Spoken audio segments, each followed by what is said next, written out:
many of you like to put butter on things? I know I do. You can probably tell. But butter on things like pancakes or hot biscuits, delicious. So you go to the store and there's all kinds of different butters. There's salted butter, there's butter in a stick, there's butter in a tub, all kinds of different butters. What about if you made your butter at home? The science in that has to do with emulsions. Emulsions have to do with the change in properties, again, going from a liquid to a solid, and that's what we're going to talk about today. So we're going to make some butter. Now, I love you buy milk at the store. If you milked your own cow and put the milk in the refrigerator, the cream would rise to the top.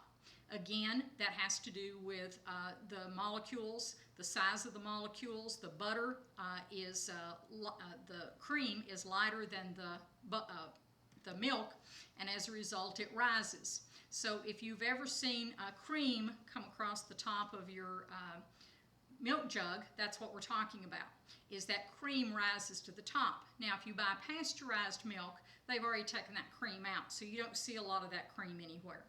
Now, lots of times people want cream in their coffee, that kind of thing. Today I have whipping cream. This is heavy whipping cream, and we're going to use that to make our butter. All right, so I'm not going to use milk, I'm going to use whipping cream. I just wanted to talk about the difference between this. There's obviously all kinds of science lessons that could go with the milk. You could talk about 2%, you could talk about skim milk, you could talk about pasteurized and unpasteurized milk, you could talk about the different kinds of cream and what to do with the cream and why that changes. So there's all sorts of things that you could discuss here. What we're going to do with the butter is talk about emulsions.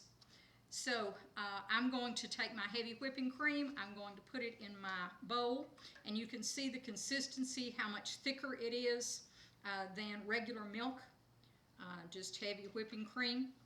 Now the thing about this is that making butter, it comes in different stages. I'm just going to use the mixer, I'm going to mix this up, and when I do, the first stage that it's going to come to is whipped cream, like what you put on top of your pie. To make it pie a la mode, it comes into that whipping cream stage. But if you continue to whip it, then it's going to become butter, and that's where we're going to start. So we're going to mix this, and then we'll see if we've got butter.